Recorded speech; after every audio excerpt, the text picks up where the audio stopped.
Hello, sorry, the music ran out just as I was getting ready. Oh, I need to pause something. I've just realised I was listening over there. I was testing something before we went live. Good morning, good afternoon, good evening. Yes, it is Sunday night. And tonight I'm rather annoyed at myself because unfortunately today I've lost a quad, which is the first time I have lost one in quite some time. And what's even more annoying is that it is a review unit as well. It is the Aquila 20 HD from Beta FPV.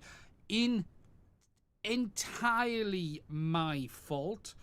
Unfortunately, no, it wasn't a flyaway.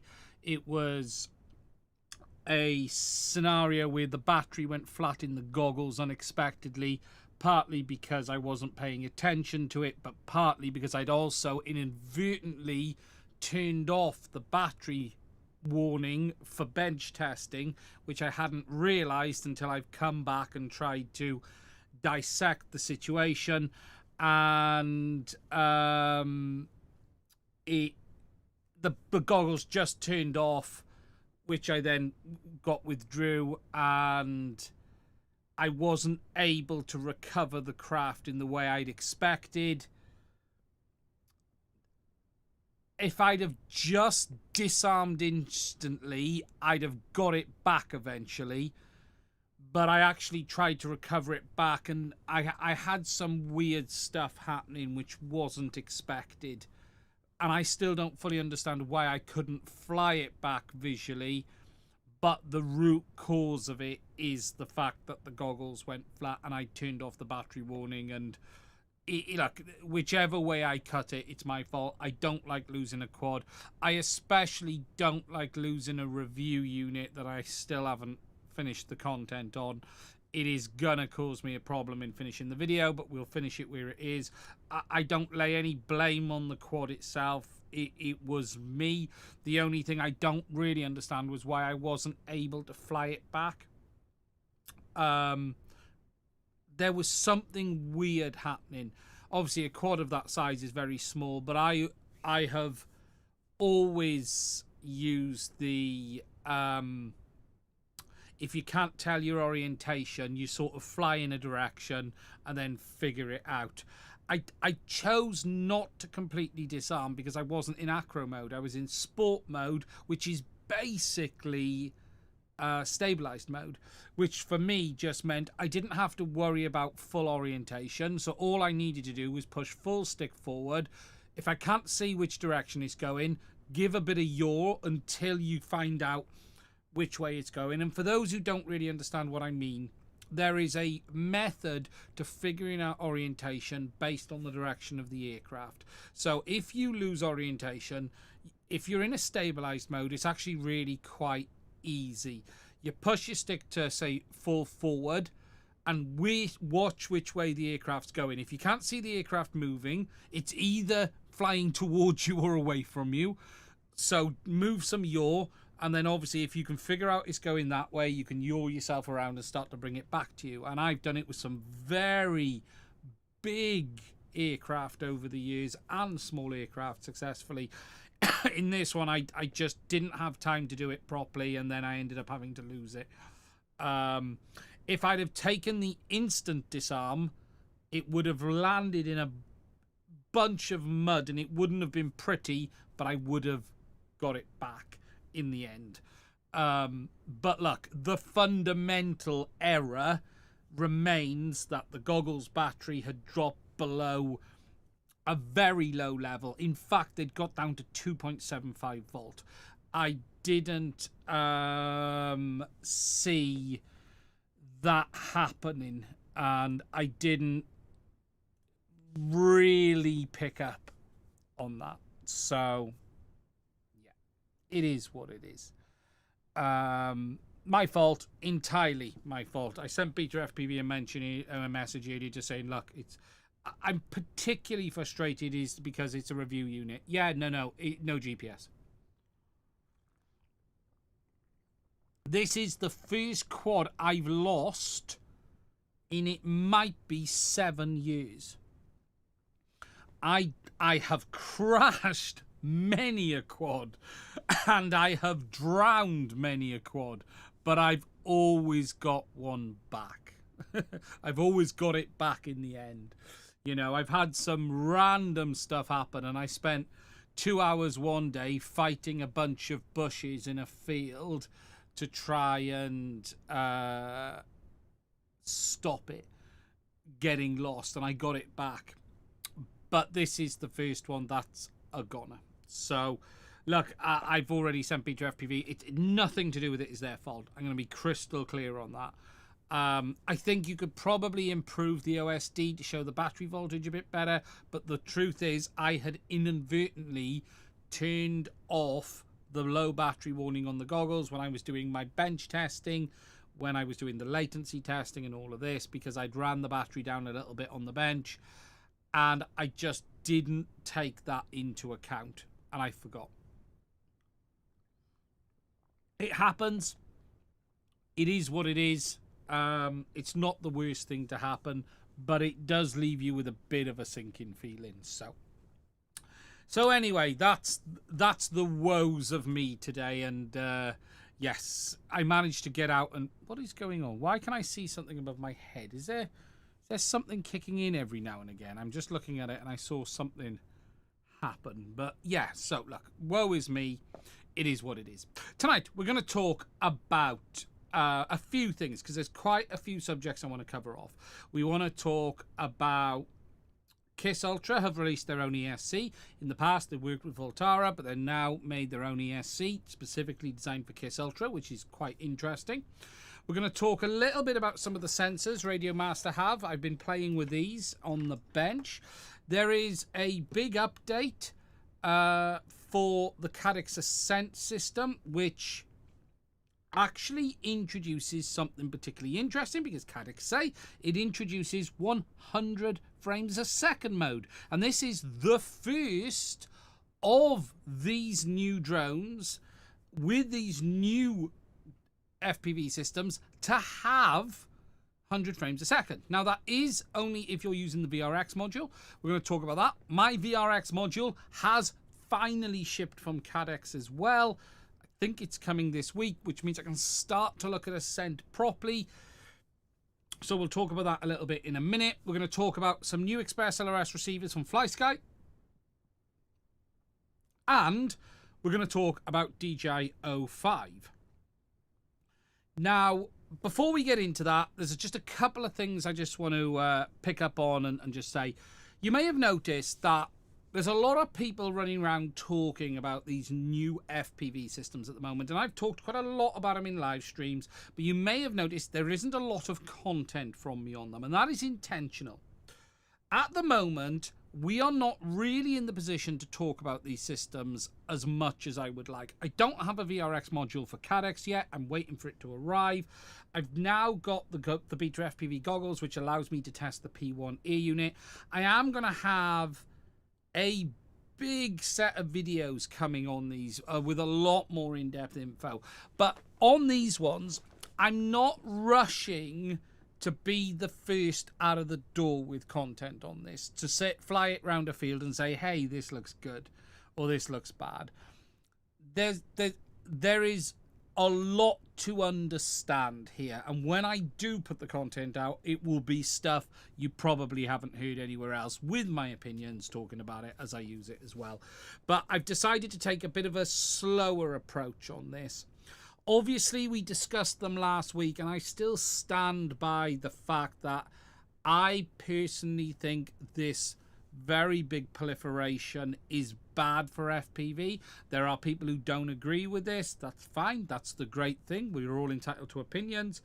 You know, I don't like how much fragmentation we're walking into, and that is a real concern. Although I will say, Cadex appear to be the first to really start to push this forward. Love him or hate Cadex, they have produced a number of updates for Ascent already. They have now added 100 frames a second mode. We have a VRX module coming. So out of all of this new, Cadex certainly seem to be the one doing some stuff. I will say the Beta FPV system doesn't have the stuttering that I've seen on Cadex, But again, I need to talk about that a lot more once we get it out in the field. So yeah. Oh yeah, I forgot. I have to turn the volume down for recording. So let me drop the audio up a little bit more. There you go. I dropped it back for recording. I forgot to drop it up for the live stream. So sorry about that. I've just increased it for you guys. So yeah, look, we're just going to have to wait and see. Now, the first thing I just want to talk about, before I do that, actually, you may have noticed the banners are a bit smaller this week. Who is my Valentine on the PC behind me? For those who haven't seen, I'll share with you that. The card came from Mr. Tech Tips himself, Linus. For those who don't know, you may have seen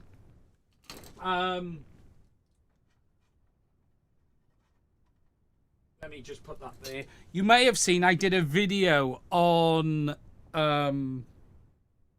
the cables. Someone from the LTT team reached out to me and asked me if I'd be interested in taking a look at the cables, and genuinely that is one of the highlights of having done this. Someone from LTT apparently watches some of my content.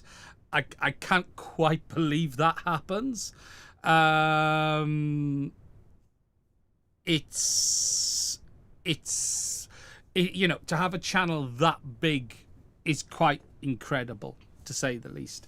But yeah, and they very kindly sent me the cables over. I decided to make a video. I wasn't asked to make a video. I decided to do it. All of the cables are here. I'm using them in the bench. I really like them. Expensive, maybe, yes. Not going to pretend they're not, but I do like it. It's nice to see. So yeah, that's where the card came from. They have some FPV guys there. Yeah, so yeah, blown away. They also sent me the scribe driver, which is beautiful. If you haven't seen it, that thing is honestly a work of art. It really, really is. Yeah, they've sold out of everything. You can't buy them because they've just sold out of everything. but yeah, so that was that. Just to get some housekeeping out of the way, you might have seen I did reduce the size of the banner. God, that caused a stir last week. There was people going, I'm leaving, the banner's too big. And I just sort of went, okay, bye, because I never react well to people blackmailing me. However, I have reduced the size of the banner somewhat. The chat isn't working on screen when it should be. And that is interesting. And now I know why the chat isn't working. Because I have done something which I thought was the right thing to do, and it wasn't. So let me just get it. It could be bigger, hard to read. Exactly. You cannot win on this stuff. I now know why the chat isn't working, because I changed the setting on it. And what I've done is faded it out, not realizing it's faded out. Is it going to appear? Is it going to appear? Hello, hello, hello. Let's see. Save. I don't know if that will work. No, it doesn't seem to be working. I might have to go back to the way it was last week. Dark chat. We had dark chat last week, and now dark chat is back. There it is. Right, okay, we'll have to go. We'll have to go with that.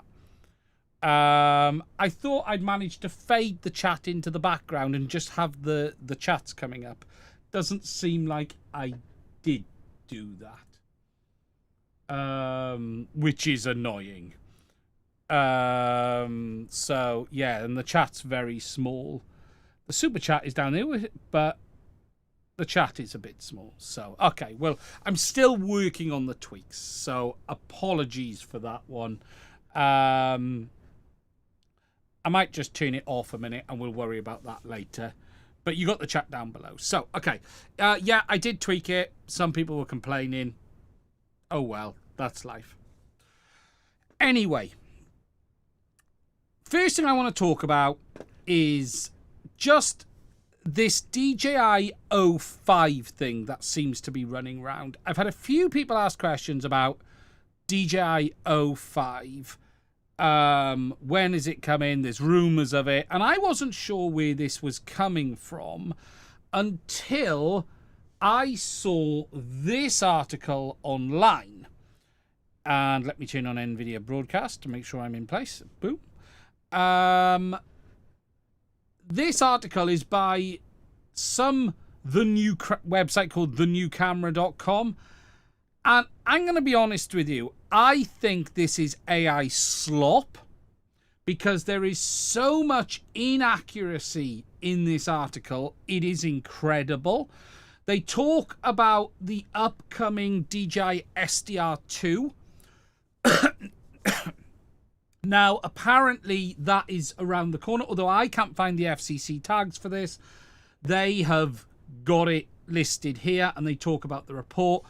And I'll be honest with you, there is so much wrong in this article. I don't know where to start. They talk about OcuSync 5 is said to have 30 kilometer plus range made possible by integrating 5G technology. And they talk about, so let's deep dive into what OcuSync 5 actually is and also the expected set of models that are going to feature this. The filings detail a device named DJI SDR Transmission 2 transceiver, which is not just an incremental upgrade to the company's renowned OcuSync technology, but a revolutionary step forward, packing an integrated 5G cellular connectivity alongside a powerful new software-defined radio. Now, let's just get something clear here. DJI Transmission isn't actually using DJI O4. DJI Transmission is actually using DJI O3. All of DJI's ground-based transmission systems are still using the P1 chipset and not the P2 chipset, sorry, the S2 chipset that DJI have now migrated to. So for starters, it can't be O5 because there isn't even O4 in it, as an example. So, where they're talking about a new SDR chipset, it's not a new chipset, it's the same chip that DJI is using in everything else. DJI are slowly migrating all of their products from the P1 to the S2. So, it is inevitable the DJI Transmission 2 is going to use the S2. Everything else is using the S2 now. As for baking in 5G technology, we have seen DJI do this. DJI offer their 4G modem in other products already. That's out there. Do I expect DJI to make that a fundamental part of OcuSync moving forward? Absolutely not. It makes no sense for DJI to bake in cellular connectivity to all of their products that 99% of users won't use and 1% of users will use. Because remember, you're going to have to pay the data connection. So it is possible DJI would produce a system with cellular built in from scratch, but it ain't going to be in every product. It makes no sense whatsoever. You're making people pay for something they'll never use. Now, they do show the FCC report here, but not the full thing. And I can't find this, so I can't read this anyway. I can only believe they have read that this DJI Transmission 2 is going to have 5G as well. As for why would DJI put 5G in a ground-based product that doesn't need mass kilometers of range, the only reason I can think about it is if you added 5G connectivity to the ground station to allow remote users to be able to see the live feed. I don't see any world where DJI Transmission should have 5G for any other reason. So it's a weird document, and there's so much slop in this that's wrong. But look, this is where the rumors of DJI O5 are coming from, is this nonsense article, okay? And I just want to be clear, there is zero evidence O5 exists today, even as a branding from DJI. DJI don't even label their systems in their FCC filings OcuSync. It's just called SDR. So nowhere in here would they call this OcuSync. It will just be whatever it is. I would expect it to have the S2. They may bake in 5G, but you're not going to see an O5 air unit with 5G around the corner. That just doesn't make sense. There's a lot of nonsense being said here. As for could we see an O5 air unit in the future? Yes, you could see it. What would it look like? Probably a better camera, same RF chipset, and maybe a higher power processor. But just remember, the processor being used today in O4 isn't even fully utilized. It's not remotely fully utilized. So what you define as O5, is it a new radio? Is it a new camera module? Is it a new video processor? The video processor means nothing here in this because we're not even smashing it out. It's only likely that DJI will make a new version when they get around to coming up with something new. And that's where we're at today. And so, look, it's nonsense. It's nonsense. So, someone's asked, do I think the Avata 360 is real? Yes. I guess it's going to come this year. If you go back to my live streams in October, November time, I told you don't expect this before mid to end Q1 this year. And that's where we're heading for now. I said this in November. I said this way back in November. So, yeah. It's just... yeah, 5G bounce back. But yeah, look, it's just nonsense. But look, I was wondering where all of this came from because people kept asking me about O5. I was like, I don't know what you're talking about. And this is the only article. And it feels like AI slop is what it feels like. Yeah, we got a long way to go.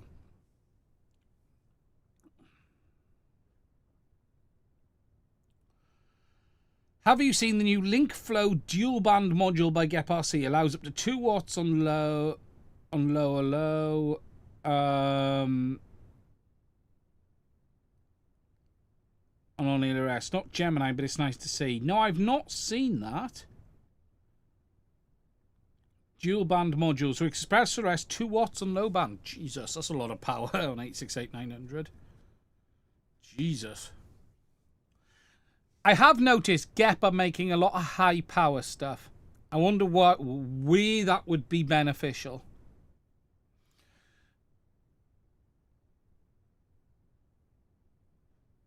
Or are you talking 400 megs low band? Are you talking 868-900 or 400?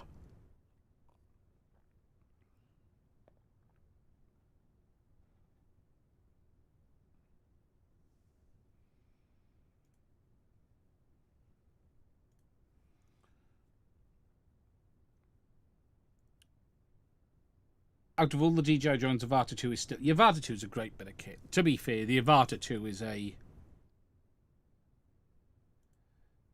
is a very, very good bit of kit. So...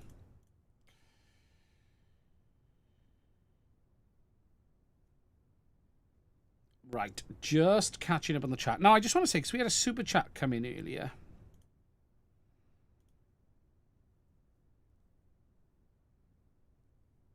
and I just need to find it. Where is it? Oh, it's vanished. Did we have a super chat come in earlier? I thought I saw a super chat come in earlier. Space heater. The Avatitude noise is pissing me off on the Olympics. Yeah. Yeah, that's there's just, I haven't really had a chance to watch.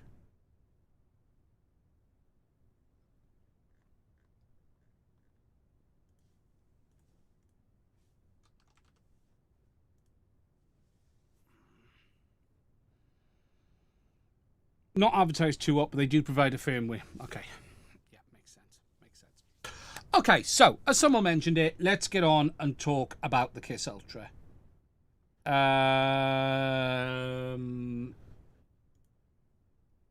button there. So this week, KISS Ultra have the guys over, Alex over at KISS Ultra has released his own ESC called the Ultra ESC. This is available from them direct, specifically designed for use with the KISS Ultra. It's interesting in the sense of it is an ESC that is not based on open source firmware. It is their own ESC, their own software stack. Don't really know the ins and outs of that in great detail, but it has been put together by Alex over there. A fantastic job on that. It is obviously designed specifically for use with the Ultra flight controller, premium Infineon MOSFETs. You say it weighs 16 grams, 3 to 8S capability, 80 amp current. Nice looking design. I haven't got one, so I haven't had a look over it. I can't talk about if there's castellation or anything like that. But you can see on this side of the board a nice logical design on the board, which is looking pretty good. And then if we look on this side over here, nice to see individual current shunt resistors on each ESC, which is very, very nice to see as well. So that's pretty good. And yeah, look, there's not a great deal to say other than Ultra have made an ESC designed specifically for use with KISS Ultra. It costs €75. It's available from them. What is not to like about it? Someone asked just then about Ultra. What was it? Any thoughts on iFlight Commando GEM-X radio? Not really. I haven't seen it, but it isn't supported by Express LRS, so there's not a lot to say. I'll talk about that in a minute. Someone asked, wondering if you can really feel the difference using KISS versus Betaflight. Okay, so KISS Ultra versus Betaflight.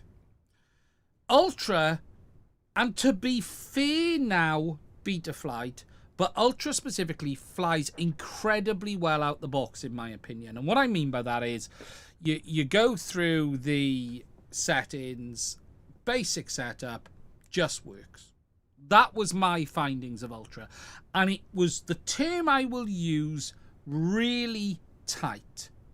It was really tight out of the box. On a nice compact frame especially, it just felt really tight. Now, Betaflight, to be fair, has changed dramatically in the last few years in how well it flies out the box. Betaflight is also almost unneeded to be tuned that much anymore. But if you want to get the best from Betaflight, you do need to tweak things slightly. For me, Ultra just seemed to be on the nail out the box. And it was just, okay, choose that frame setting, choose that build setting, and it was lovely. And that's what I really like about Ultra. Really, really like about it. UAV Tech swears that Ultra objectively flies worse than Betaflight. I think that's a bold statement to say, and look, I think UAV Tech knows more about tuning than I've ever known, or that I've at least forgot. However, there are too many really good pilots who fly Ultra for that to be the fact, if I'm honest. You could say in the data it shows this, but the truth is too many people fly it and are happy with it for it to be objectively worse. You know, I think I would find it hard to believe any of the flight stacks for racing are objectively worse. You know, here's what's objectively worse. Flying Ardra Pilot versus Betaflight versus Kiss Ultra. Flying PX4 versus these. They are objectively worse at flying a 5-inch quad. I am not a race pilot, but I can tell you now that it is not objectively worse. It's, for me, it was a very nice flying quad. And again, I go back to, why would so many people be using it if they didn't like it or it wasn't as good as they said it was? You know, look, are there differences in how things fly? Yes. Are there things you can technically measure that you can say Betaflight is better at this compared to that? And the truth is probably. But it's an interesting subject. There is a fundamental reason I have never published RF power tests for digital VTXs. And there's two reasons for this, actually. You know, I know Chris has done his tests, and I've had this same opinion. Those are on my Discord. No, I've said this many a times. Chris is amazing. We love what Chris Rosser does. But I don't agree with publishing test results that you can't verify against a known sample. So, for instance, all of these things are tested in an environment that has what's called a golden sample. And also, the factory RF testing isn't done the same way you test it in the field, because they put it into a special mode. And in the end, the variances in the testing are so high, it doesn't matter. There's something like a 2 dB variance in the FCC allowance. 2 dB at 30 dBm is massively different. 28 versus 32 dB is dramatically different. And yet the test results allow for a 1.5, 2 dB allowance difference. So, you know, that's just a reality. And then it's the fact of the power doesn't matter. DJI having 200 watts versus Avatar having 1200 watts doesn't matter when DJI still outperforms it. So it's a pointless exercise. And at times you've got to be careful with, like, oh, I've bench tested all of this and this is this. I think things like the battery testing is incredible. I really do like to see his battery tests. Although, here's a problem. If you're not testing 10 of those batteries, how do you know it's not one pack out of error? And would you ever have 100 of those packs to be able to test at once? You know, it's just, I don't know how many batteries do you have to test to know a range of batteries is good or a range of batteries is bad. Is one enough? And I just don't know. And that's the problem. And this is it. But look, I do love the test, and you see some interesting stuff on the motors. Look,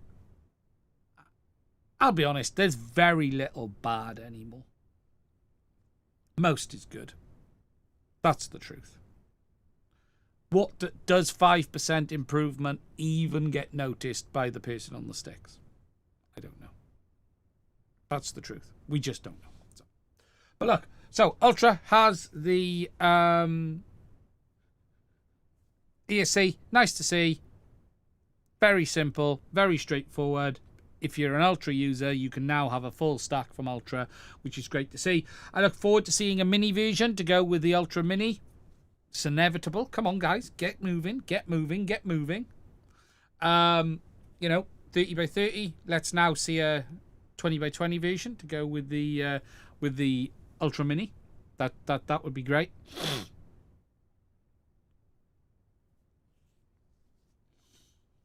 Yeah, simple as that. Someone said, why did Chris bring out the AOS version 1 flame and claim it's the best and version, and now it's version 5? People give Chris unfair stick on that. I think in Chris's opinion, the V1 was the best frame in his opinion, but he's improved upon it. I like Ross's frames. I do like the AOS 5. I genuinely do. The version 1, I think here's a great example where Chris sort of hadn't seen a, you know, if you take the A-frame version frame, which is actually really good, it's a great frame, but it gets hung up on trees. It could be the best technical frame, but from a real-world use perspective, it isn't ideal. It fails in some areas. So, yeah, you know, Apex is the best. I don't think there is a best frame. I think people get hung up on, you know, what's the best? Should I buy this? Should I buy that? And the truth is, in the end, buy what you think's right. I like Ross's frames. If I was buying myself, if I was going to build a drone today and buy a frame, I like slightly more compact frames than the AOS 5. Great frame. It's a bit fat. I like frames like the Mike X's. It's FPV. I like very small frames, compact frames. The Era, the Mike FPV-X frame. AOS 5 is a great frame, but I'm not a fan of very big frames.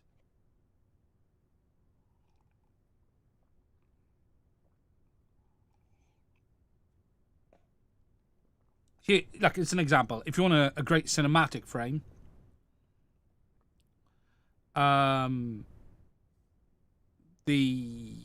it's hard to argue with the Speedy B Master 5, and it's hard to argue with the iFlight Nazgul. The Nazgul is a phenomenal drone.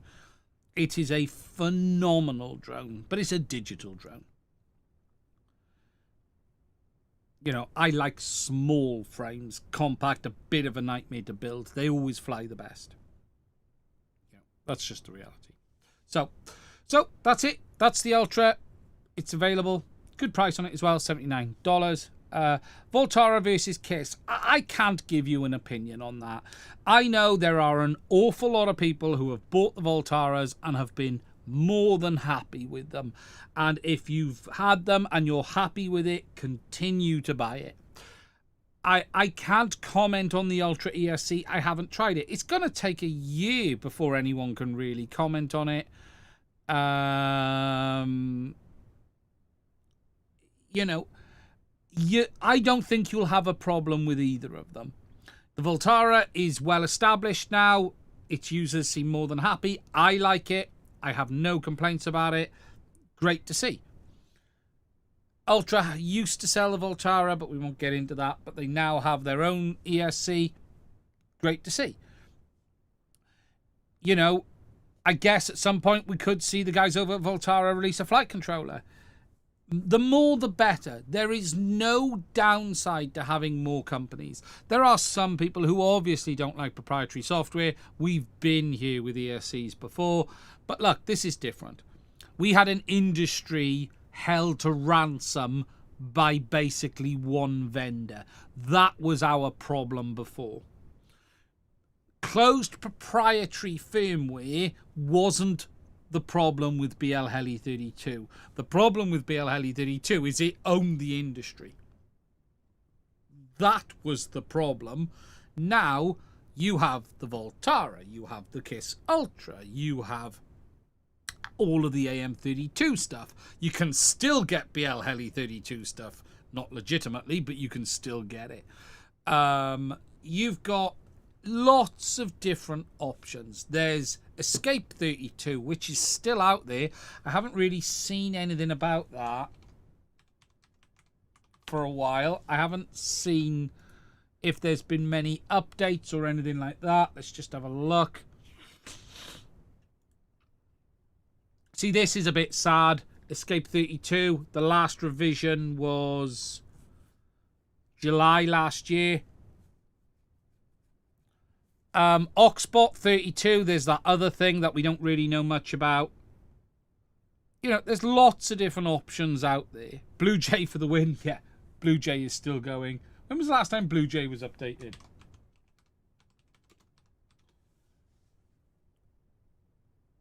Anyone know? July 24. But it you know, Blue Jay's mature. Slightly different. 8-bit. 8-bit for the win.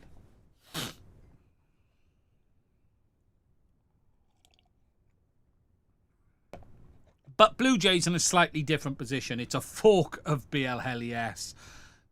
So it doesn't, you know, it's already mature. The bit of the worry one with like Escape. Like if AM32 hadn't had updates. When was the last time AM32 released an update? December the 18th. There we go.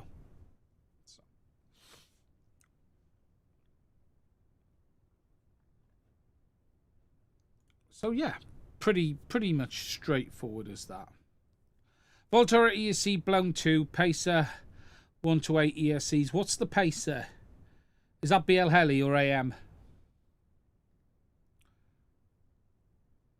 And look, there's a lot to go into an ESC. You know, is it firmware? Is it hardware? For most general users, 8-bit ESCs are absolutely fine. I agree.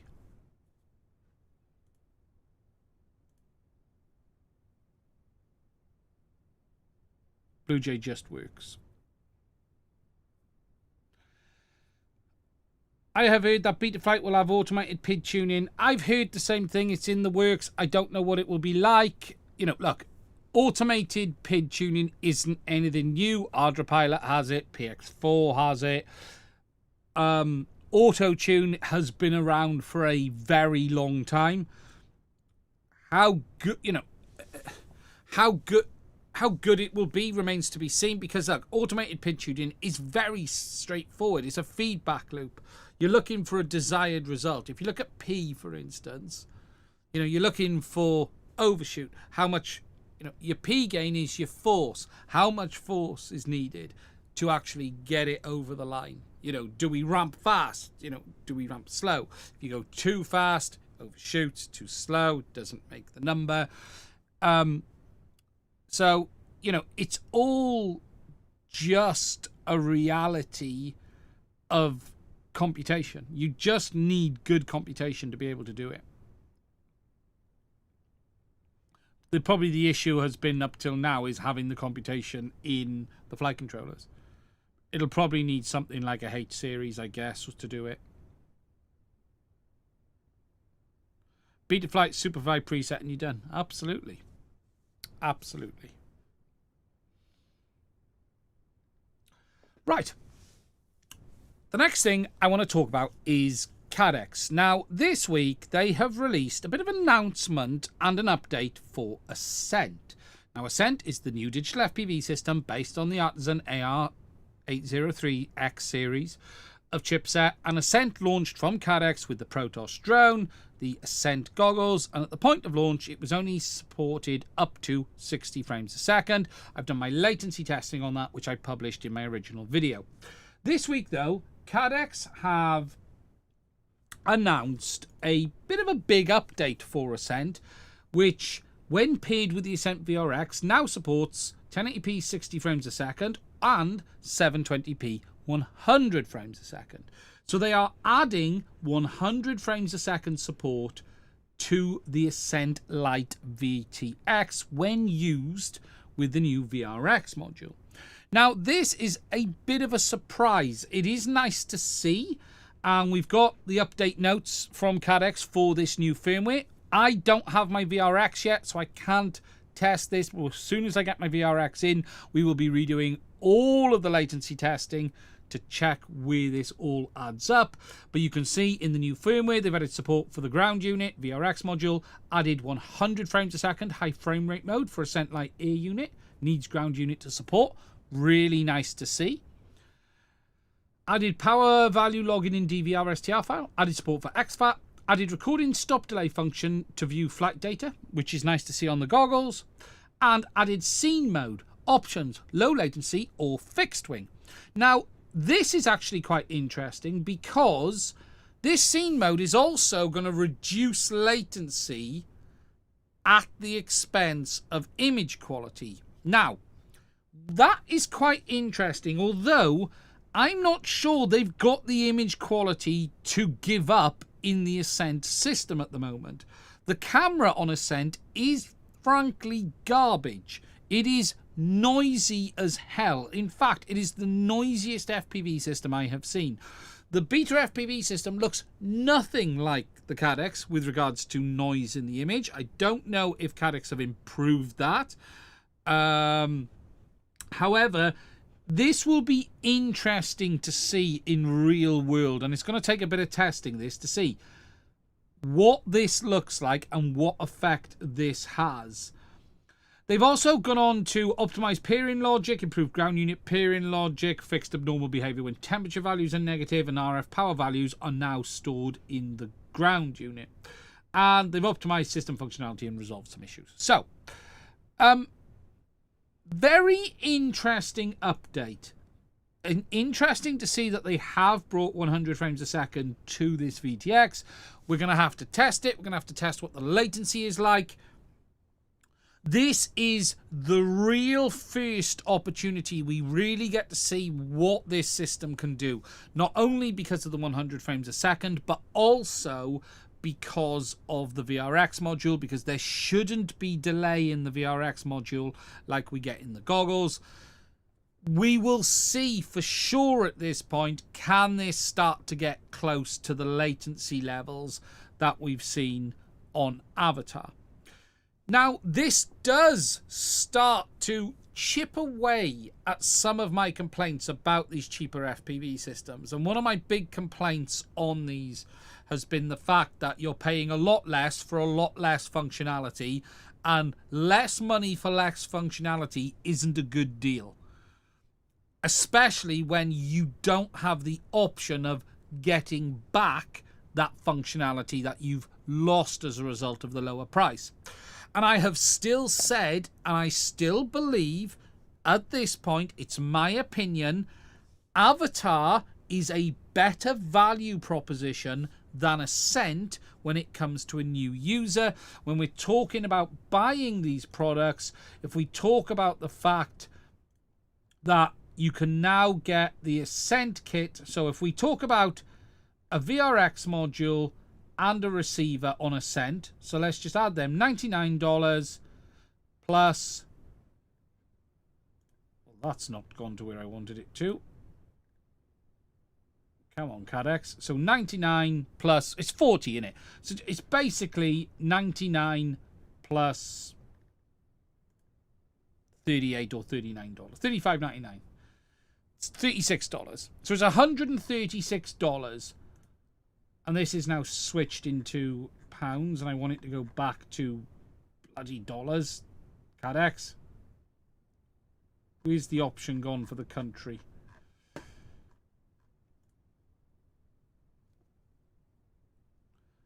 I don't want pounds. Where do I get back to getting it in US dollars?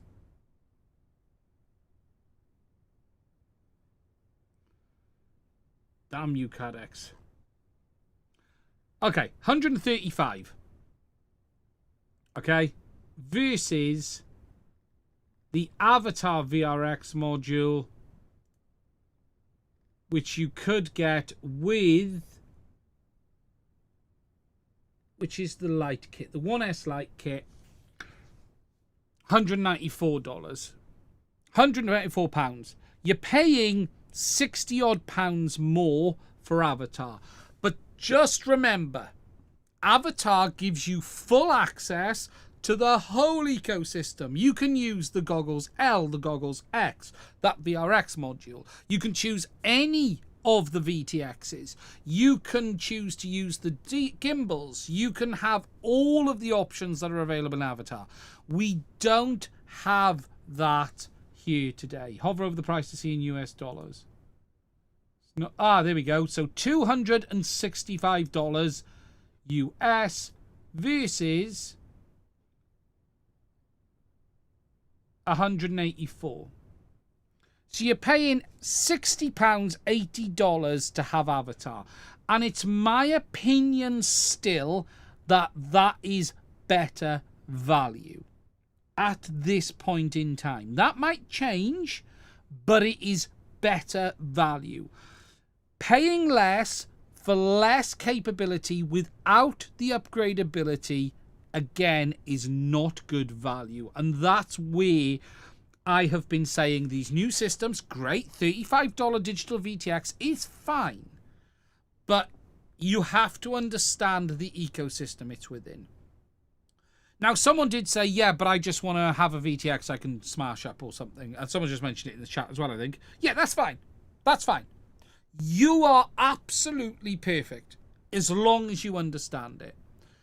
But what we are heading for is a situation where people are going to be buying into something and then when they want to upgrade, having to buy again. In Australian dollars, it works out that Avatar's almost double. I still think it's worth it for the future upgradability. If you're going to sit here and say, I never want to upgrade and I'm happy with how it performs, then you're okay. But that isn't an average new user. And that is my point with these today. But Cadex is pushing this forward. This changes this somewhat. I can't tell you until I've tested it, but if this now gives you 35 milliseconds latency, 28 to 30 milliseconds latency, VRX module and Goggles Ascent is now a very interesting proposition. A very interesting proposition. But you still don't have all of the VTXs and upgradability. And that's where I am a bit more on the fence about all of this. And then I have the concerns. I don't even know what that says. I'm going to hide the user on the channel.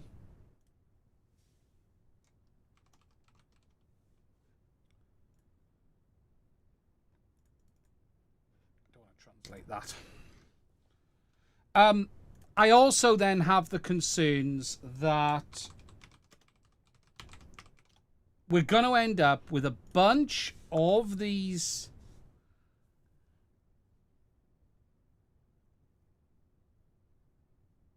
systems that are going to get abandoned, that are going to get very few updates, that are going to have no compatibility, and that's where I worry.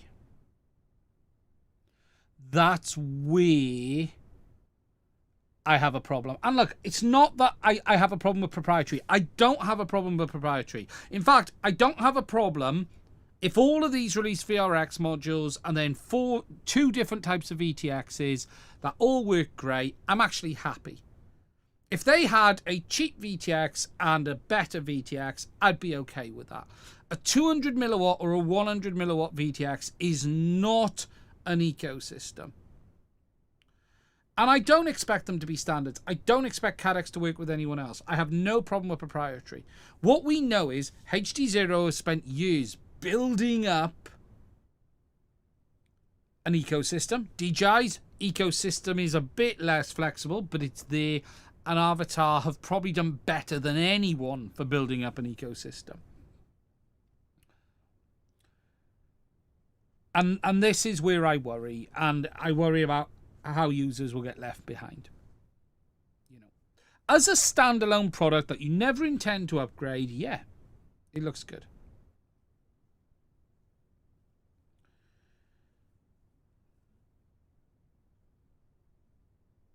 What is interesting is Cadex are the only one that are starting to push forward. You notice that? Cadex are marching on. You know, we already know there's the Pro VTXs. There's meant to be a bigger camera VTX coming with it as well. I'd like to see it all happen a bit faster, if I'm honest. But, yeah, they're doing it. Cadex are...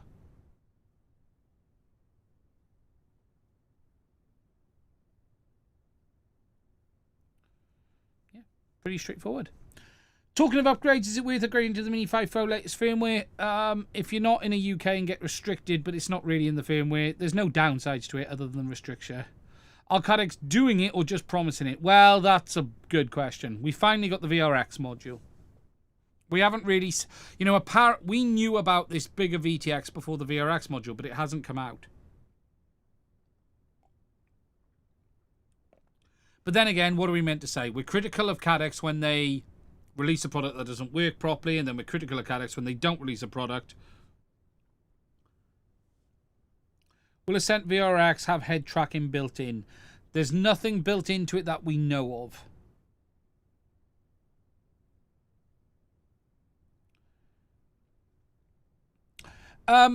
Someone mentioned earlier, and this is something I forgot to mention actually, so we're done on Cadex, that's it. Another point I just want to make on DJI 04, there are some whispers roaming around the internet that DJI has a batch problem with the latest versions of DJI 04 air units. I don't know about it. I've not been told officially about it. It's been mentioned on the grapevine that DJI have had to shut down production. This could explain why we're seeing a bit of a shortage of 04 around at the moment. But other than that, if anyone does get a brand new DJI 04 air unit and they're having connectivity issues, air unit not talking to the goggles, let me know. Reach out on Discord, reach out, just let us know, and because we'd be intrigued to find out. Also, if anyone gets a brand new 04 air unit from DJI, 04 Pro specifically,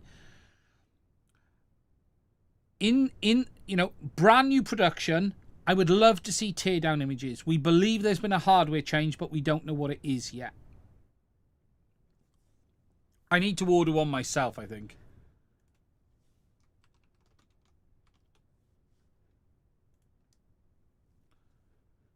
But we don't know what the production change is. I'm assuming it's RAM. See, the 04 Pro is out of stock with DJI, so I can't even order it on the website.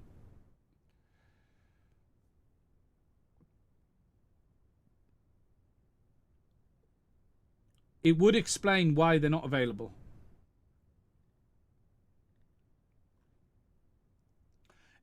It's...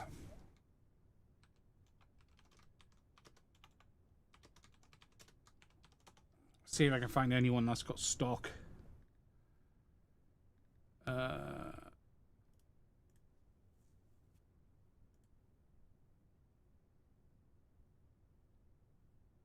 New about 4 weeks ago. It depends. What firmware did your air unit come with, and have you upgraded it? And did you get it directly from DJI? Oh, you did? Okay. Be interesting to know what firmware it shipped with.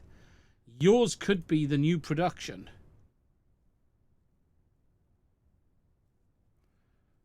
Be interested. If you've got a brand new one and you fancy tearing it apart, we'd love to see the PCB.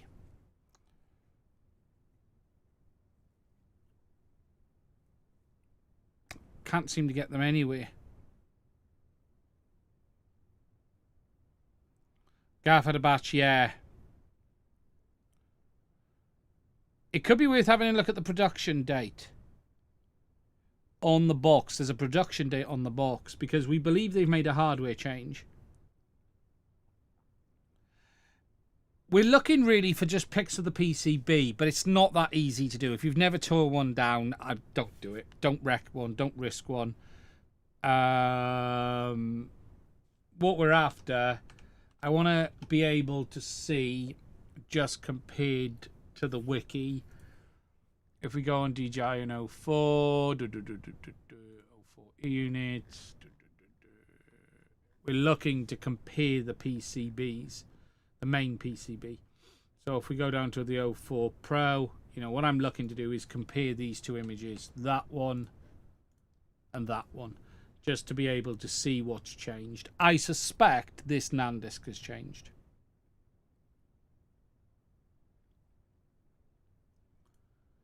Is what my suspicion is, or the memory has changed. But we don't know for sure.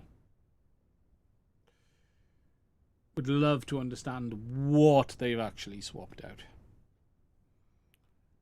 We know they've done it because they've pulled the older firmware, which hints at a hardware change.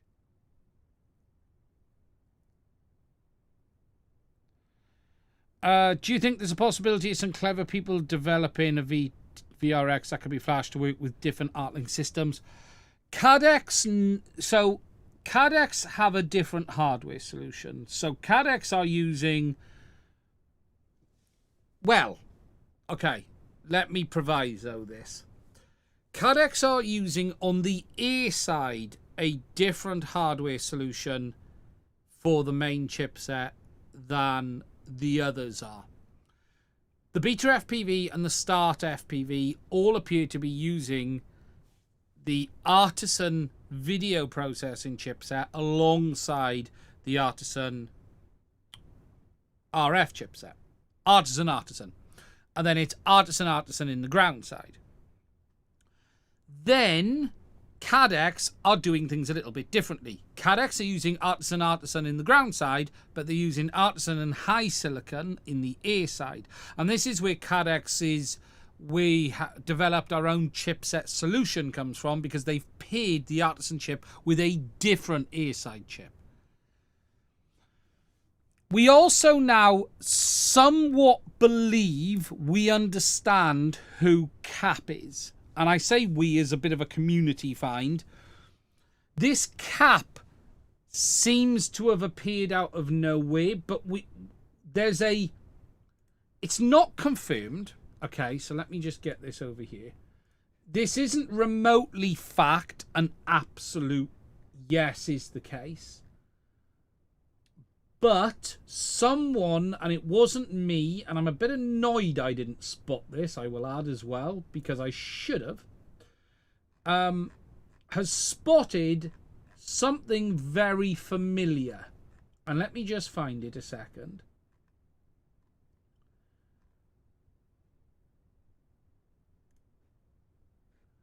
So, this company called Koolai, okay, are one of the companies that has been making the reference design modules for the Artisan systems pretty much since the existing one from Avatar has been used. So these guys have been the ones selling these RF modules for the Artisan system. So the P401, the P301, the P201. Okay, so all of these modules are actually featured in Artisan's own paperwork. So if we search for SYN P401, okay,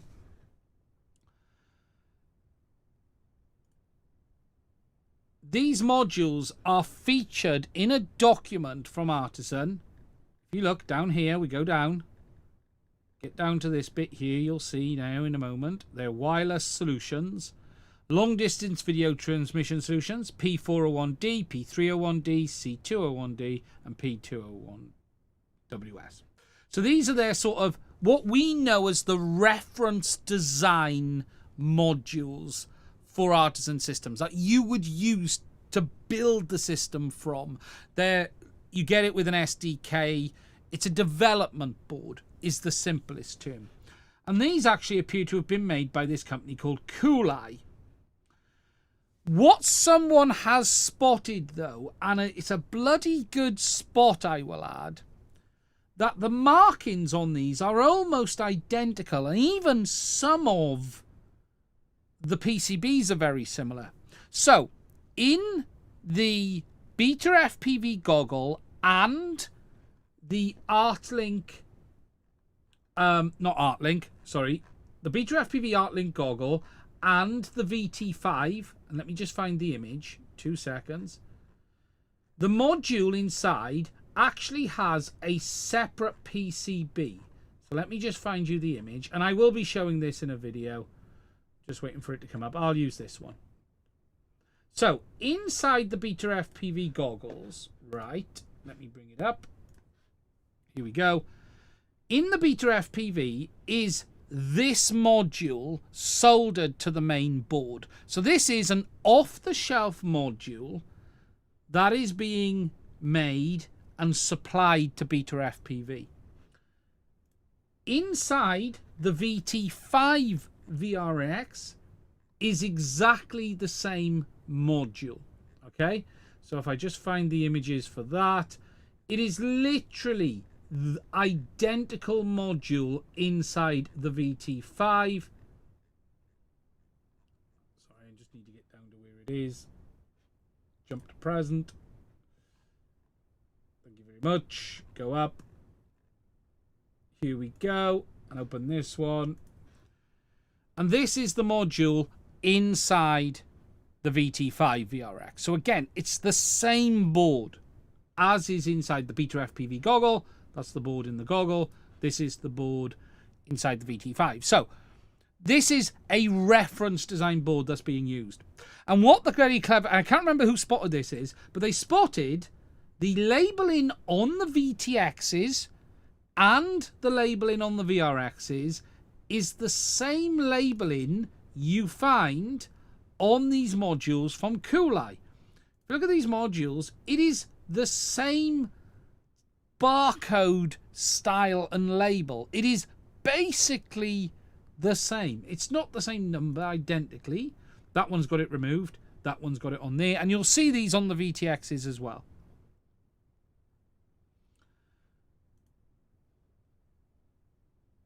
And there is, whilst this isn't the same board, right, it is very similar layout. Corner cut off. The corner is cut off on the board from these as well. And we suspect that the only theory we have right now is this Cooleye could be this cap company who is supporting the hardware. And that's literally the only information people have been able to come up with right now. But the very basics are Caddx are doing a different thing with software. So, as per the original question from Stu, it's unlikely you would be able to flash Caddx. But that doesn't mean you potentially couldn't between all these other reference design systems. But again, it would take some work.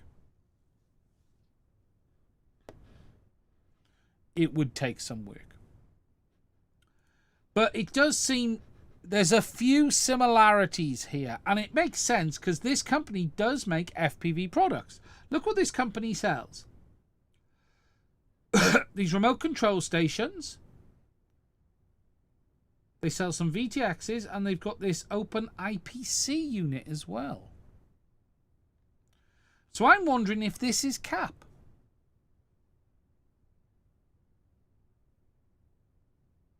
Very interesting. Very interesting indeed. Or they're at least working off Artisan's reference designs. Because that is literally that.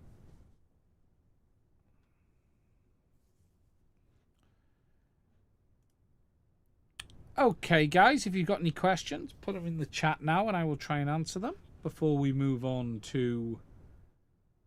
I can't remember what the final subject is. I know. Sherlock Holmes right there. Yeah, there's been a few people looking at this and it smells of it. What I can tell you is, though, and one thing I can say is Cadex is doing things differently. If we just look at Cadex are not using modules in their goggles. Cadex are designing, at least you know, if we look inside the Ascent goggles, there's no module in here. This is all completely designed by Caddx. In fact, this board is basically a replica of the Avatar board.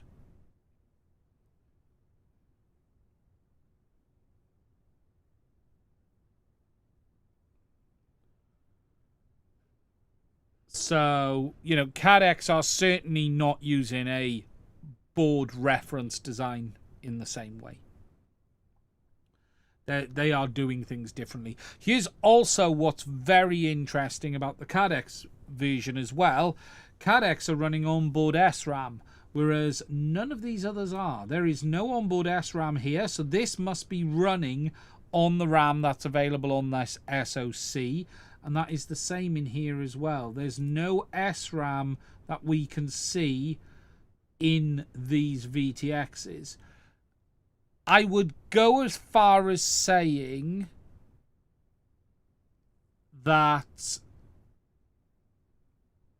Caddx's hardware is better. How much better remains to be seen, but Caddx's hardware is better.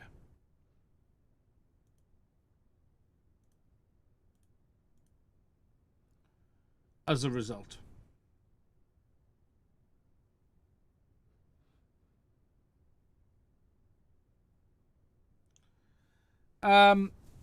Failsafe's talking about Onyx. Yeah, I'm still on the fence on that.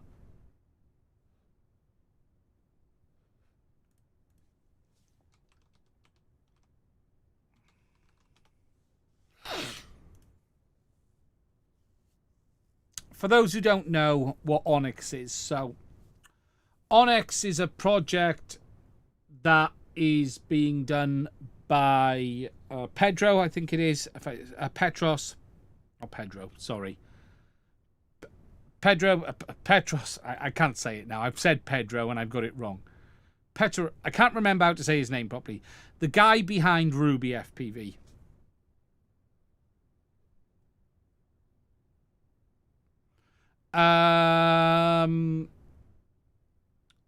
And he is starting a new project, which is also, as we understand it, going to be supported with Artisan.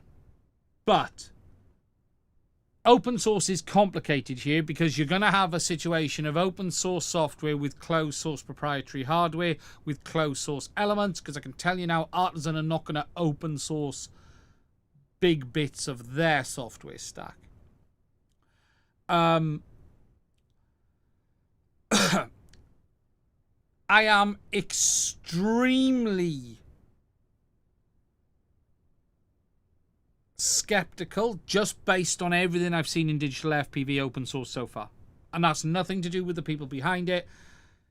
Let's wait and see. Just look where OpenIPC is today compared to all of the promises and all of that. And again, doing open source like this is really, really hard. Really hard. Do you know what the hardest part about an open source system is? The project itself and running it. The reason ExpressLRS was so successful wasn't because it had amazing developers. It had a bunch of people who really worked well together. And that in itself is hard.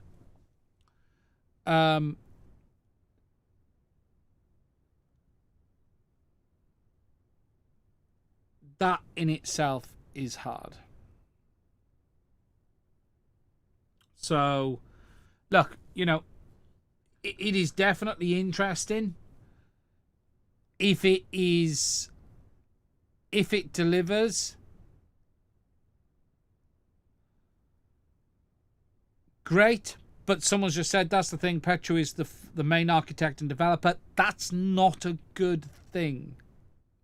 One guy is not good. We've seen that before. How well did it go with one guy running all of the projects that have had one guy? That in itself is not necessarily a benefit. And it's complicated, isn't it? It's difficult. And what will be even more difficult about this is working with vendors who are very closed, like Artisan are. Because if that person leaves, who's going to pick up the mantle? Who's going to drive it forward? Will they even work with the other person? It's really very, very difficult. And look, let's see. It's not that I want to be down on it. How many open source projects have promised to be the savior of digital FPV? The savior of digital FPV, in my opinion, the problem with digital FPV, I'll add for my problem, isn't the fact it's closed source. I have no problem with closed source FPV.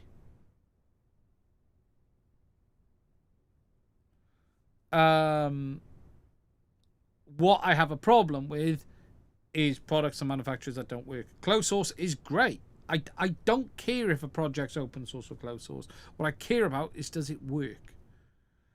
Does it deliver on the promises it's made? And that's the thing. It only works if one guy is a stable genius. Yeah, and look, here's a great example of one guy running a project. Kiss Ultra. But it isn't open source, but Kiss Ultra.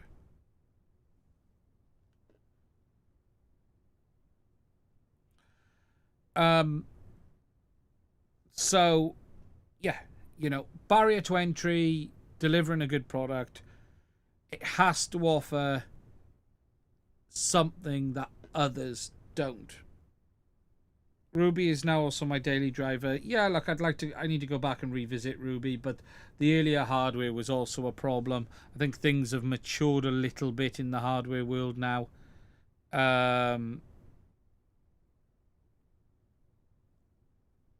Again, I haven't seen if the stuttering issues in VRXs have been fixed, because that was a no-goer for me. Until that was fixed, I won't even entertain it again. It's not just the hardware. The hardware's been good for a while. Yeah, well, they keep blaming the hardware for the stuttering issue, so is it the hardware or not? That's the question.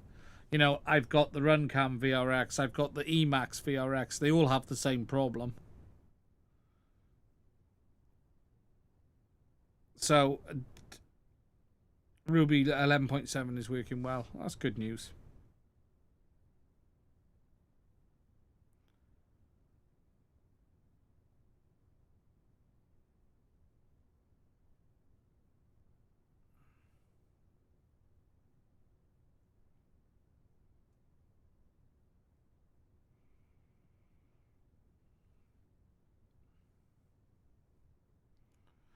Yeah, but here's the interesting thing. You say settings. People were gatekeeping. It should work out the box, and this is the fundamental problem. If it doesn't work as it should out the box, then it's failed. And I've said this about many different things. It's the one reason I always recommended DJI, because it works out of the box. If you've got to fuck with it, it's not good enough. That's the problem. You know, look, let's be realistic here. Avatar, HD0, and DJI, they will all deliver a good experience out the box.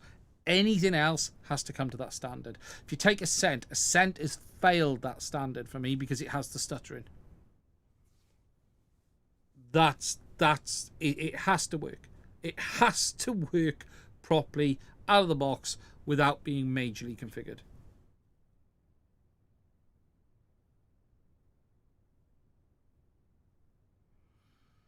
And look, you know, Onyx is one I was reached out about, I was told about, I'm keeping an eye on it. Again, look, I'm not here to the demands are a bit spoiled bratish. No, because everything else works. The demands are, it has to work out the box, or I have no interest. This is trying to compete with everything else that's established. That rule stands for Avatar, that rule stands for Ascent, that rule stands for all of them. If it can't do the fundamental basics of be flyable smoothly, and offer a fairly resilient link, it ain't at the standard that I'm willing to even recommend people talk about on the channel. And that stands for everything. It doesn't matter if it's open source or closed source. It's about something that's open source and shit isn't a benefit to anyone. As a baseline, I'm not talking about OpenIPC. I'm just talking about the fact of open source and worse than everything else isn't a good option. There is no problem in FPV digital video that requires open source to fix it. There are 3 well-established systems that are not compatible, but that's not an end of the world problem. You have Avatar that has great amounts of hardware and lots of different options. You have HD0, which is the same. You have DJI, which is a lot more restrictive, but gives you the very best in image quality. Now, would it be great if there was some form of open source version that did all of that? Yeah. But remember, with that also comes problems. Just look at all of the problems that comes from Chinese manufacturers banging out cheap hardware based on open source software. As good as ExpressLRS has been as a project, we still have manufacturers selling receivers and radios that are not supported. Take the iFlight radio as a great example. That iFlight radio is not supported by the project. It is using a forked version of software, just like Beta FPV are with their light radios now. It doesn't conform to the standards. So, again, there is a real pattern in drones and FPV that when something gets open sourced, all you get is the Chinese hardware manufacturers want to walk in and slam stuff out for nothing. And we've seen it in 3D printers. You know, here's the irony of open source in 3D printers. It took a closed source manufacturer to drive the industry forward. 3D printers were all running around doing the same things as each other until Bamboo walked in, who were closed source. There is irony in that. Now, is the Bamboo series of printers, you know, is the platform, the stepping stones been laid by open source? Of course it has. It's also been laid by a lot of closed source as well and copying. Let's not pretend it hasn't. But is there a absolute problem that you must fix every problem with open source? And the answer to that is no.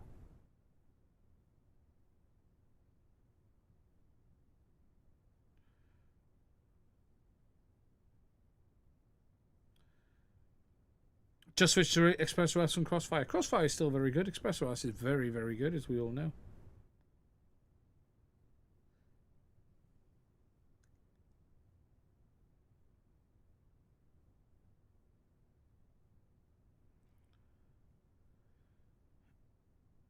Will I get a Snapmaker U1? Yes. I'm just waiting for the stock to become available.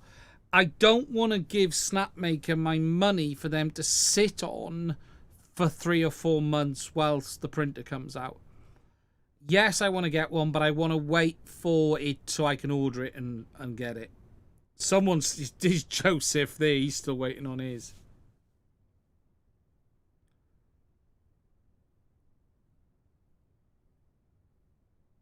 Yeah, I do want to get one, but I just don't want to give them the deposit. And I want it to order it and arrive. I wouldn't pre-order like... That's also what's frustrated me about the freaking IDEX system as well. That's sold out in 5 minutes and you can't get it for another... That's vaporware as well at this point. There's no... Someone said there's no hate. No, there's no hate towards it. No, it's fundamentally simple. The standard has been set.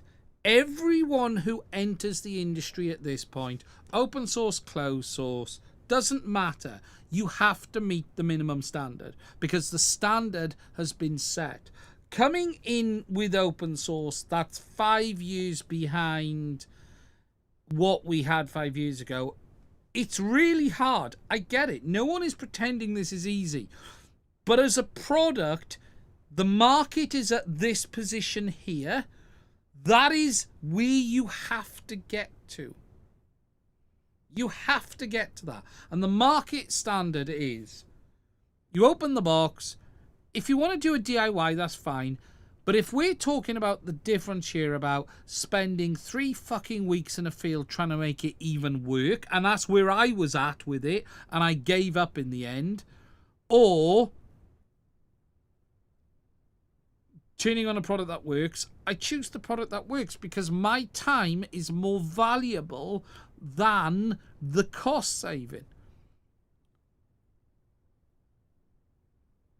The time is more valuable than saving 30 quid on a VTX.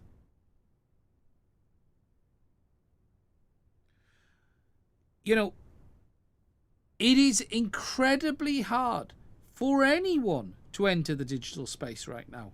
It's not just about open source, it's anyone.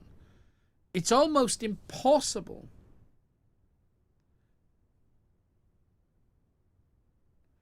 Then learn to use it. If I can't make it work properly, and not being funny, what help does anyone else have? Me, JB, and almost everyone else couldn't make it work to the standard needed. Don't sit there and pretend we don't know what we're doing. If we can't get it to work to a standard and give up because, again, it is not ready, then what do you expect? MCS1 setting. Bullshit. Doesn't solve the problem. Don't tell me what I have already done.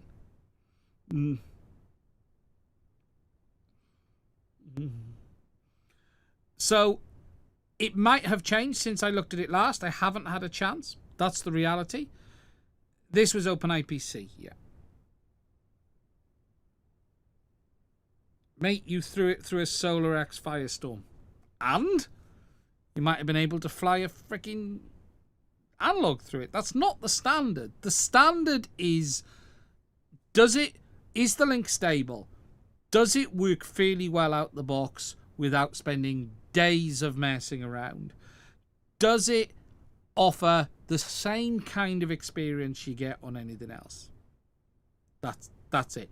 At this point in time, OpenIPC didn't even get to the stage of the system that vanished. Was it T1? I've forgotten what it was called. I've got it over there, but I can't remember what it's called. What was the one that vanished you can't buy now? That just worked.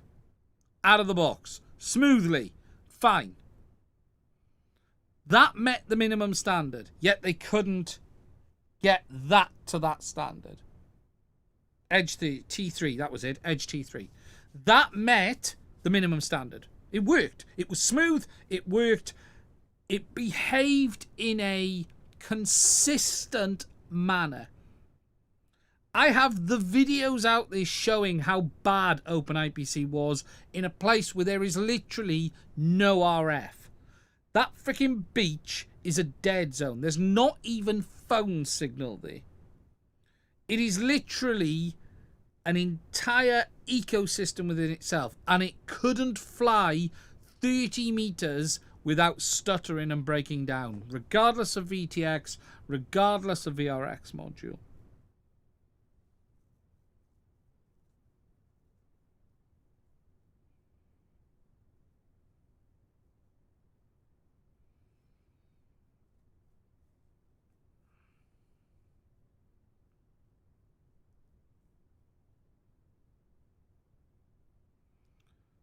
So again, are there people who are getting what they feel are valid results from it? Yes. But my standards are very simple on this channel. It has to, and I was happy to recommend T3 because that met the standard.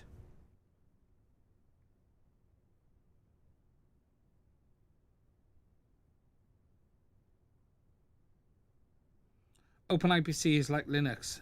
Everything is like Linux. Avatar runs on Linux. DJI runs on Linux. Everything runs on Linux.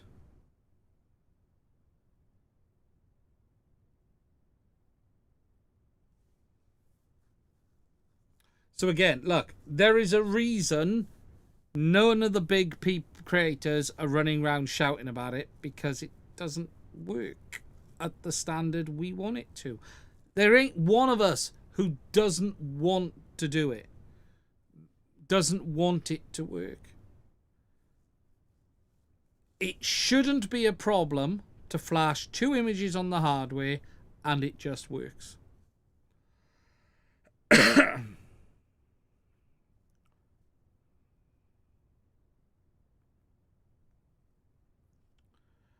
I think, sorry, I'm coughing.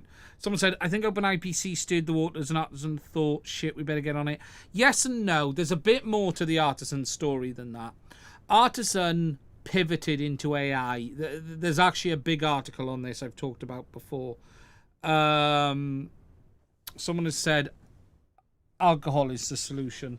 Yes, you're right. Alcohol is the solution. You are absolutely right. Cheers. I'm making a mess on my desk.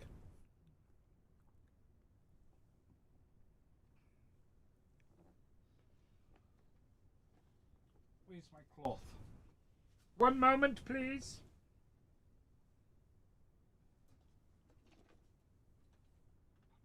Oh. One of the reasons Artisan sort of vanished and reappeared was they went into the AI industry and it didn't work.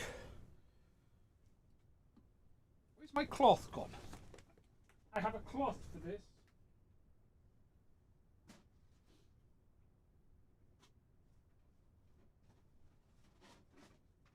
There it is. Ah. I say a cloth, it's a t-shirt. Spillage.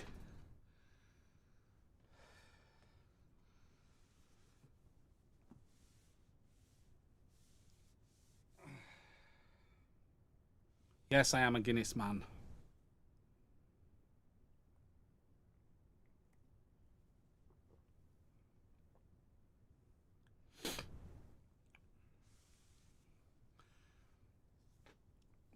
Don't kiss the Blaney Stones. So, yeah, look. Artisan's a bit complicated. They went into AI and it didn't work. And they've also... Yeah, there's a big article about it. I think it piqued their interest, but it wouldn't be the only reason. There's a bit more to it than that. Yes. Yeah, and the magic Guinness machine always scares the crap out of me. Right. Very quickly, to wrap up, last subject I just need to talk about quickly is... As 2 things, but I'm running out of time. I had a chat with Antigravity this week, and they've actually now told me that the latest update has some improvements in for the signal issue that I had. Now, when I spoke to them originally, they actually didn't mention this, and they said, hey, this is a new update. It's got simulator and stuff like that.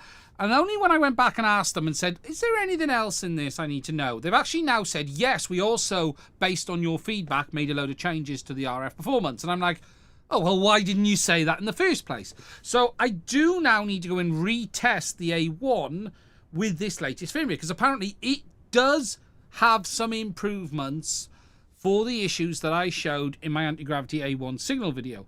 What I can't quite get my head around, though, is why they didn't scream that from the rooftop when they released it, because there's a video of me talking negatively about the product, yet they haven't gone out there and said, hey, we've fixed this, or we've made some improvements to this. So I actually now need to go out and test this when the weather actually turns. And then we're going to have to see what it's like, you know. But yeah, apparently they have fixed it.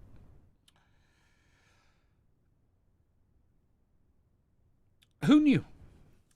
Now, as I'm running out of time, the last thing we're going to talk about is these. Now, FlySky have released a couple of new Express LRS receivers. Actually, it's one new Express LRS receiver. It's not even a couple. This is something I'm going to talk about on the channel, but I missed talking about it last week. they have released some new ExpressRS receivers that are chip antennas based on the SX1280 series of chipset. But what's quite interesting about them is it's first of all FlySky's first ExpressRS receiver, the first one they've done officially supported. But also, it has dual chip antennas, which is a bit unusual for a chip antenna ExpressRS receiver. So it's diversity. Who knew you could have a diversity chip antenna based ExpressRS receiver? So I am going to talk about these properly, but I thought I would just share it with you because it's quite interesting. It's obviously not the smallest receiver in the world because it is dual chip design. But yeah, very interesting. Two chip antennas. Diversity, 90 degrees off each other. And I do wonder how much of an performance improvement this will make over a standard chip antenna. Because the standard chip has never been great. Let's be honest, just the single chip antenna, that B2FPV one was not a good, although the early ones actually had a fault. But yeah, 90 degree angles. So if you mounted that in your frame, you're getting both angles available. So you're covering off your nulls on either side. Definitely interesting. You've got the Wi-Fi antenna located down here in the little coil as well.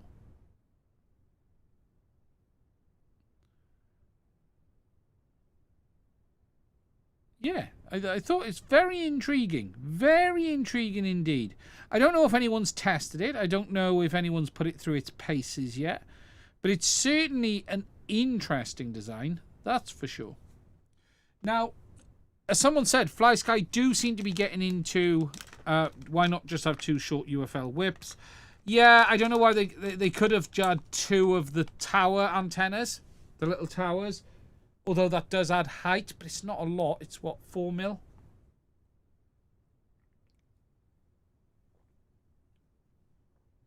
But again, the problem with them is you're not really solving the null problem on them. This solves the null problem.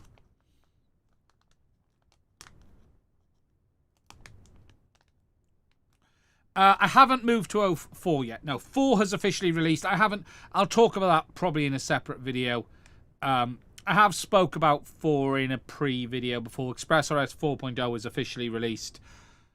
You know, we've been in release candidate for some time.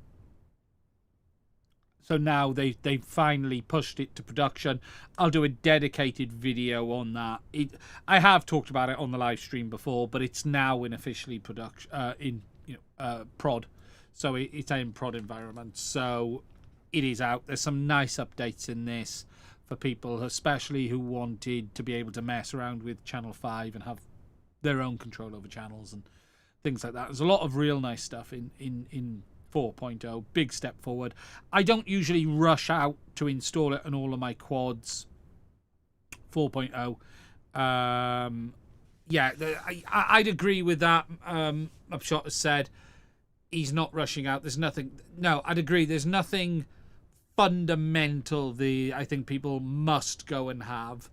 There's some nice stuff, but there's nothing, I think it's gonna. What are the bullet point changes? So ExpressRS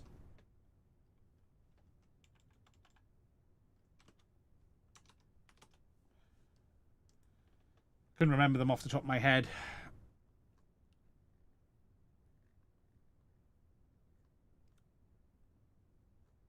So, the big changes, automatic antenna modes now for radios with Gemini and Gemini X, a better improvement over how it handles the antennas.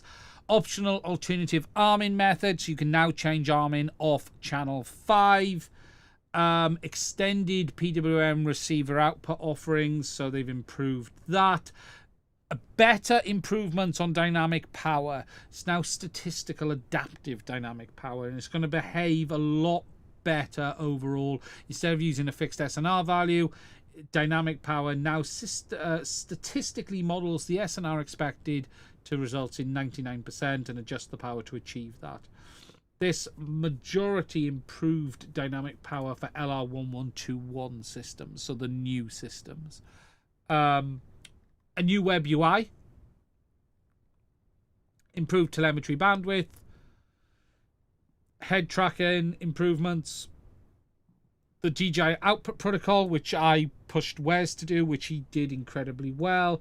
And new input telemetry protocols supported as well. You can connect a GPS directly to ExpressLRS now, if you want to. More robust syncing, less garbagey code, expanded packet modes in LR1121 chipset based units. So you got K1000 2.4, which is FSK, and they got additional modes.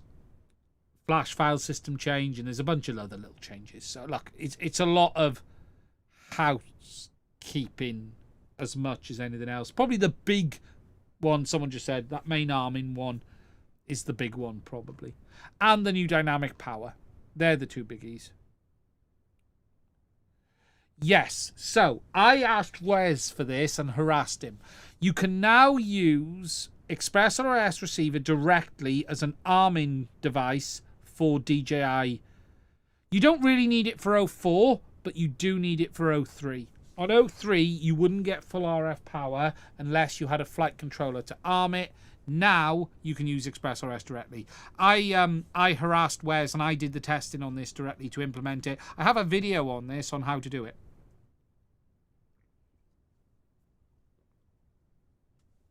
I have a video on this already.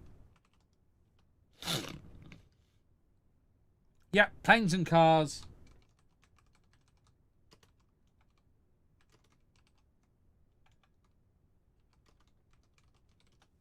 I can't remember what I called the video. I definitely have a video on it. I just can't remember what I called it. Here it is. ExpressLRS MSP arming. DJI FPV arming without a flight controller on ExpressLRS on 03 and 04. No FC needed. Yeah, so it's out there for planes, and that went out 4 months ago. We've had it. This has been and it's great work by Wes. Wes did this one. There's no AI mode. I don't want it. ExpressLRS coming. So the AI crash is coming, guys. Wait for it. Wait for it. It's coming. SPI is going to be a problem. Yes. Agreed. Chip antennas are okay for field stuff. They are. Right, guys. We're going to wrap that one up there. So, thank you for spending some time for me tonight. As always, please consider checking out the links to my Patreon as well as buy me a coffee.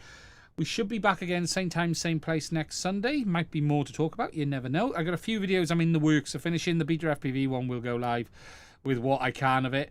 I'm going to finish my beer. Look after yourself. Stay safe. And I will speak to you soon.